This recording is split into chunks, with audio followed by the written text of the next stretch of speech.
Honours ভর্তি পরীক্ষায় অনেকের কাছ থেকে আমরা পরীক্ষা শেষে এই প্রশ্নটা পাচ্ছি যে ভাইয়া আমার নাম্বার অমুক 120, 130, 140, 50, 55, 60। বিশেষ করে এই 150 থেকে 60-এর মধ্যে বেশিরভাগ শিক্ষার্থী বর্তমানে অবস্থান করছে, কারণ তারা তাদের তো মোটামুটি দেয় অ্যান্সারগুলো দেখার পরে একটা তো প্রেডিকশন এসেছে যে তারা কত পেতে পারে।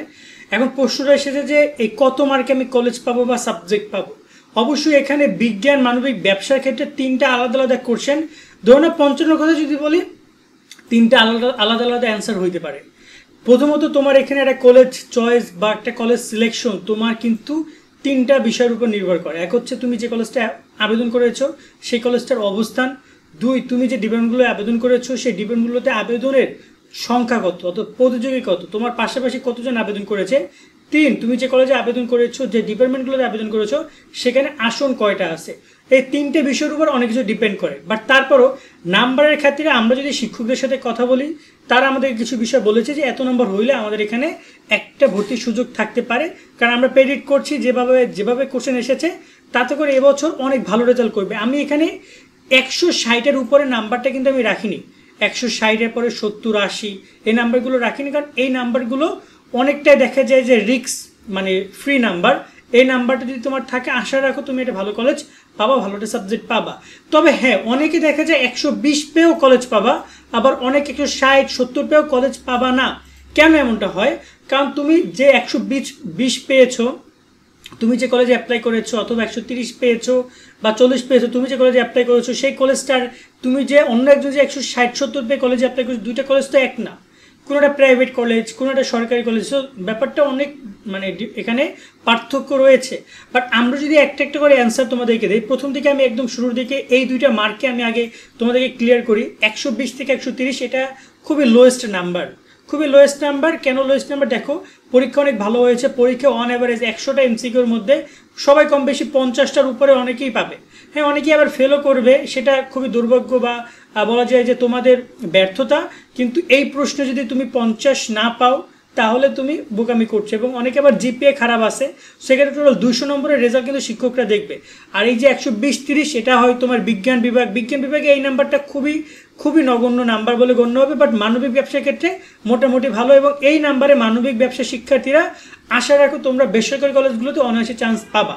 ওকে, কিন্তু এই নম্বরে বিজ্ঞান বিভাগের শিক্ষার্থীরা সরকারিতে চান্স, বেসরকারিতে চান্স পাবে কিনা সন্দেহ রয়েছে। এবং সরকারিতে তো এই নাম্বারে কেউই সরকারি কলেজগুলো, যেগুলো একদম ভালো লেভেলের লাইমলাইটের যে কলেজগুলো রয়েছে, সেখানে ভর্তির সুযোগ পাবা না বললেই চলে। এই নাম্বারটাতে রিস্ক থাকবে।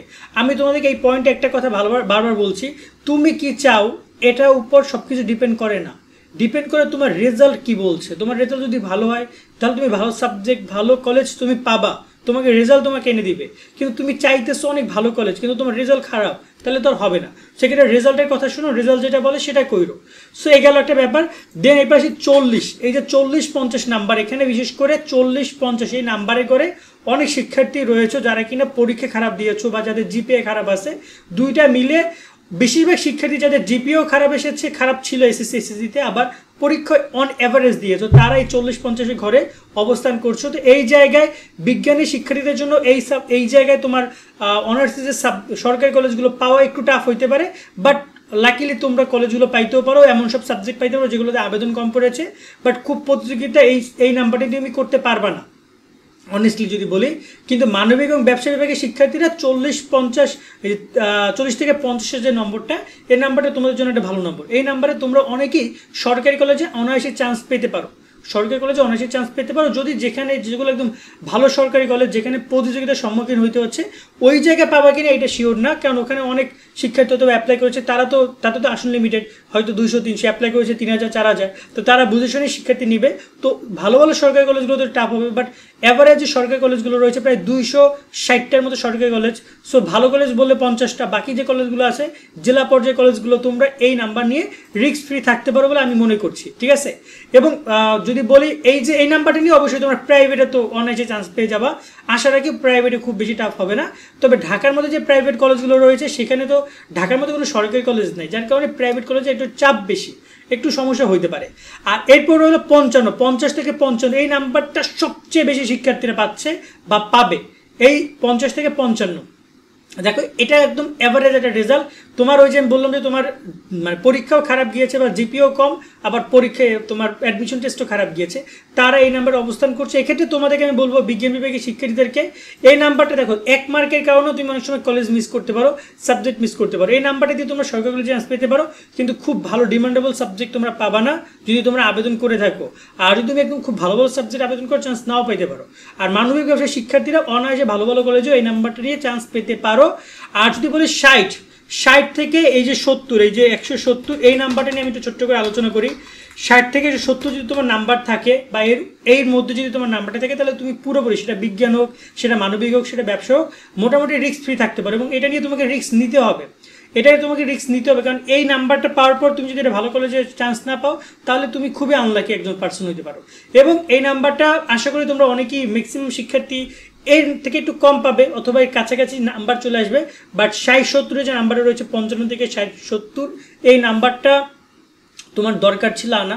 এখন তো পরীক্ষা হয়ে গেছে, সব কিছু ক্যালকুলেশন হয়ে গেছে, এই অতিরিক্ত কোনো কিছু করতে পারবে না। বাট এই নাম্বারটা থাকলে তোমরা মানে আমার মনে হয় যে একটু রিস্কে থাকবা, কিন্তু তোমার বিজ্ঞান মানবিক ব্যবসা সবারই কলেজ এই নাম্বারে আসার কথা। এবং এর উপরে যারা রয়েছে, যেমন 65 থেকে বা 70 থেকে একদম এর উপরে যে নাম্বারটা রয়েছে, তার একদম পুরোপুরি রিস্ক ফ্রি থাকতে পারো। তোমরা ইনশাল্লাহ কলেজ পেয়ে যাবা, যে কলেজগুলোতে, যে সাবজেক্টগুলোতে তোমরা অ্যাপ্লাই করেছো।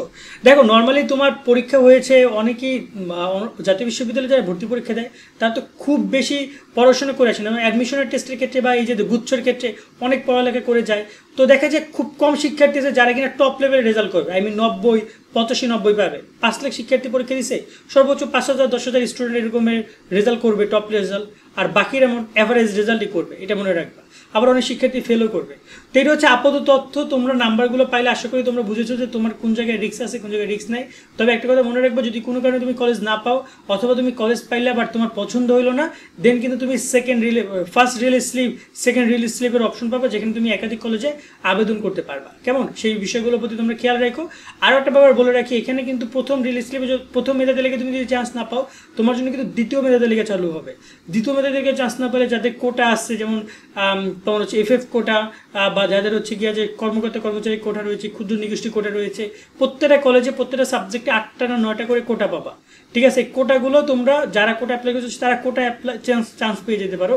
মুক্তিযোদ্ধা কোটা এখনও আছে 3%, 3জন মুক্তিযোদ্ধা কোটা। ঠিক আছে, এরকম কী কী জানি রিকোয়ারমেন্ট আছে, সেই কোডের বিষয়টাও থাকবে। এবং ওভারঅল যদি বলতে চাই যে রিলিজ স্লিপটা তোমাদের সবচেয়ে বড় স্বপ্ন দেখাতে পারে। অনেকে দেখা যায় যে 170 পাইছো অথবা 160 পাইছো, মানে তুমি অনেক ভালো নাম্বার পাইছো, কিন্তু দেখা যায় যে তোমার যে কলেজটা রয়েছে, সেই কলেজটা তোমার পছন্দ না। যে সাবজেক্টটা তুমি পেয়েছো, কলেজ পছন্দ হলে সাবজেক্টটা তোমার পারফেক্ট স্যুট করছে না, দেন তাহলে তুমি নেক্সট গিয়ে দ্বিতীয় মেধা তালিকার জন্য অপেক্ষা করো। দ্বিতীয় মেধা তালিকা চান্স না পাইলে দেন তুমি রিলিজ স্লিপে অন্য কলেজে অ্যাপ্লাই করো। কারণ তুমি ওই যে কলেজটা অন্য যে সাবজেক্টে চান্স পাইছো, ওই সাবজেক্টে ভর্তি হইলে না, তুমি গিয়ে নেক্সট অন্য জায়গায় আবেদন করে অন্য জায়গায় ভর্তি হতে পারবা। ঠিক আছে, রিস্ক তোমাকে নিতে হবে, কারণ একটা ভালো সাবজেক্ট না পাইলে তোমার ক্যারিয়ারটা এখানে খতম হতে পারে। কারণ অনেকের স্বপ্ন থাকে আমি গণিতের টিচার হবো, তাদের অবশ্যই হায়ার ম্যাথে চান্স পাইতে হবে, তাই না? তাদের ম্যাথে চান্স পাইতে হবে। অনেক চিন্তা ভাবনা আমি যে টিচার হবো ইংরেজির, এখন ইংরেজি সাবজেক্ট পাইতে হবে, বাট পাইছো তুমি দেখেছো অন্যটা উল্টাপাল্টা সাবজেক্ট পাইছো। সেক্ষেত্রে তোমাকে ফিউচারটা গঠন করতে হলে রিস্ক নিতে হবে, নিয়ে লাগলে একটা নর্মাল কলেজেও তুমি ওই সাবজেক্টে পড়াশোনা করতে পারো। হ্যাঁ, সাবজেক্ট মানে তোমার কলেজ ভেদে বিষয়টা হচ্ছে কি যে এক একটা কলেজ ভালো কলেজ হলে তোমার পড়াশোনার যাত্রাটা অনেক সহজ হবে, কিন্তু তার মানে এই না যে তুমি একটা নর্মাল কলেজে ভর্তি হলে তুমি কিছু করতে পারবে না, সেখান থেকেও তুমি চাইলে অনেক কিছু করতে পারো। কেমন, আজকের মতো ভিডিও আমরা এখানে শেষ করছি। সকলে অনেক অনেক ভালো থাকবা। আল্লাহ হাফেজ।